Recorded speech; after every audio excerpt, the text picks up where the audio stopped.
Donald Trump ने कहा कि इंडिया के एक्सपोर्ट्स पर अब 25% का टैरिफ लगेगा।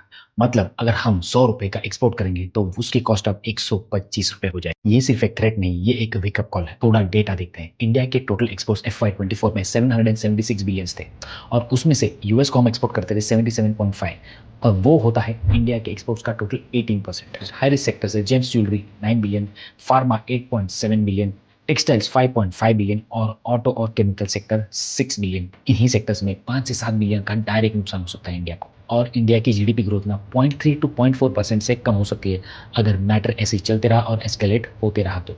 असली सबक ये है कि ऐसे शॉक्स हमें याद दिलाते हैं कि डाइवर्सिफिकेशन करना कितना जरूरी होता है। सिर्फ एक देश पर डिपेंडेंट होना बहुत ही रिस्की हो सकता है। इसीलिए कंट्री, करेंसी और एसेट क्लास तीनों में डाइवर्सिफाई कर। इन्वेस्टर के लिए एक्शन प्लान, अपनी एसआईपी शुरू रखो, इन्वेस्टिंग रोको मत। अगर मार्केट ऊपर नीचे हुआ तो ये एक अच्छा मौका बन सकता है लॉन्ग टर्म इन्वेस्टिंग के लिए। अपनी इन्वेस्टिंग जर्नी अपने गोल्स के हिसाब से करो और एसेट एलोकेशंस को अपने साथ रखो और सिर्फ एक ही मार्केट पर डिपेंडेंट मत रहो, थोड़ा ग्लोबल भी सोचो। नैस्डैक 100, S&P 500, ये ईटीएफ्स भी अच्छे ऑप्शन है। पॉलिटिक्स टेम्पररी होती है लेकिन स्मार्ट डाइवर्सिफिकेशन परमानेंट होती है। Don't react, plan, protect and prosper. Follow करो डॉक्टर फाइनेंस को डेटा बेस्ड अपडेट्स के लिए।